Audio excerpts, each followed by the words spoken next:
Ils sont une poignée, une cinquantaine, mais ils continuent d'affluer dans ce camp à la frontière du Kurdistan.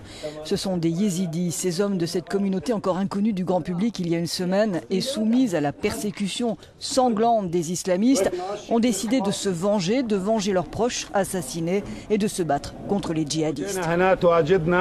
Nous sommes dans ce camp pour nous former, explique cet homme, et pour ensuite aller défendre notre famille, notre honneur et nos terres.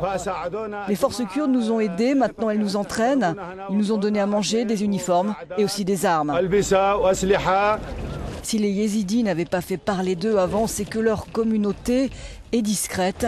Pourtant, leur persécution est presque aussi vieille que leur peuple. Issus de l'ancienne Mésopotamie, leur présence sur les terres qu'ils occupent est multimillénaire. Ils parlent un dialecte dérivé du kurde, mais ne se considèrent pas kurdes. Leur religion est un mélange.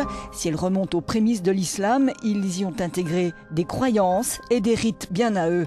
Un mélange de judaïsme et de christianisme et une figure qu'ils vénèrent, Malek Taous, l'ange Pan, le diable pour l'islam. D'où la haine des djihadistes à leur égard.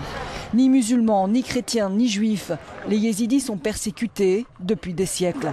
Massacrés au XIXe siècle, ceux de l'Empire ottoman trouveront refuge en Asie centrale. Aujourd'hui, on les trouve majoritairement en Irak, où ils seraient entre 200 et 600 000. On les trouve aussi en Géorgie, en Arménie et en Azerbaïdjan. D'autres sont encore en Syrie, en Turquie. Une communauté s'est réfugiée en Allemagne et en Irak. Le mont Sinjar est leur territoire, du moins, il l'était. Je ne sais pas si nous y retournerons un jour, dit cet homme. Nous ne voulons plus du Sinjar. Si nous y revenons, nous serons tous morts demain.